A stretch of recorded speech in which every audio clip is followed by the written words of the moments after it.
how to choose a realtor based on past results and why you would do that. I'd choose you as a realtor. I would choose you as one too. Moving forward with the Decker team. Moving forward together with the Decker team. We've created for you free access to over 403 Inside Track episodes where you get insider trips. Trips. Nice. We take you on trips. Trips down the moving and buying lane of real estate. There you go. And insights on how to do it best and when to do it, why to do it. And actually you get access to them shows, them episodes from the comfort of your home, office, or on the go. And so can past results are typically indicative. I like that word. You like indicative? I do. I like wrote indicative. So I'm glad you like it. Yeah, I know. I didn't invent it though. No, you did not. So past results are often indicative of future results or what you can expect moving down the road. Kind of like history repeats itself. Often. Yes. And I mean, we all had to start somewhere. Over 30 years ago, we hadn't sold any homes, and I can promise you. Somebody had to give you a chance. And it took a long time. Took a long time to find somebody that would bet on you as the jockey?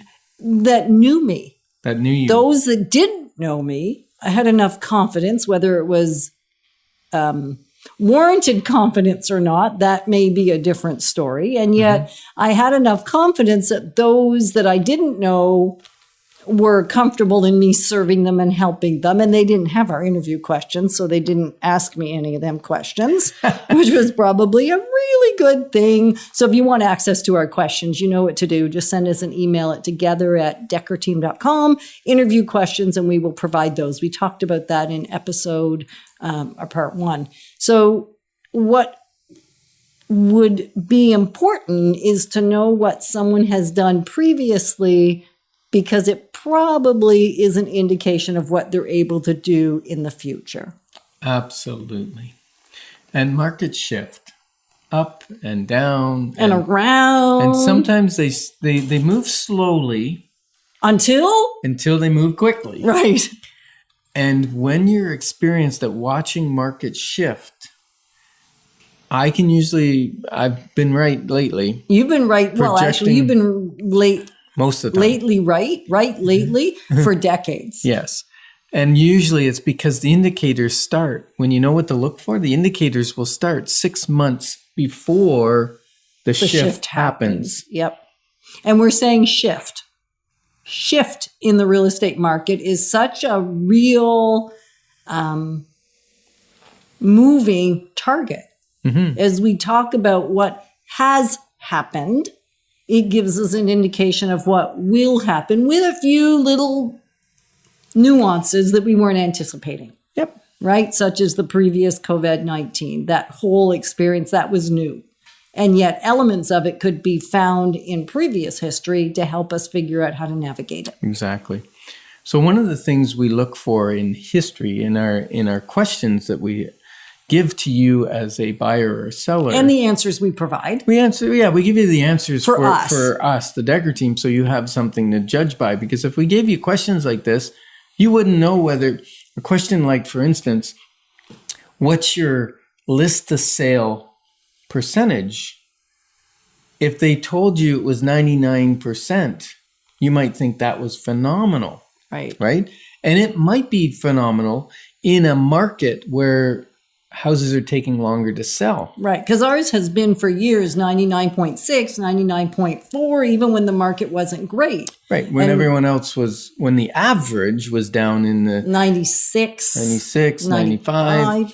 So right now, I pulled the stats, and for the last year on the MLS, the average sale to list price over the last 12 months, and that's Ottawa and surrounding area, was 99.1%, I believe it is. Yep, 99.1%.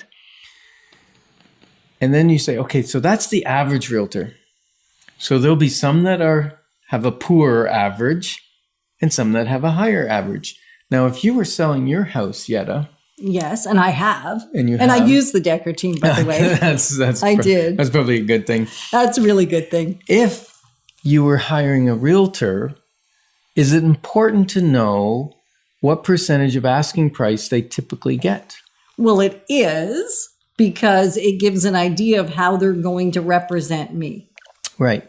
So if the average on the MLS of the 3,000 realtors is 99.1, Right. then you might ask, well, what is the Decker's average for the last 12 months for the houses they've sold? Right. So 103.8. Yes. And that is taking into consideration, because there's another kind of side conversation. So, okay, now talk to me about in-town property and talk to me about country property.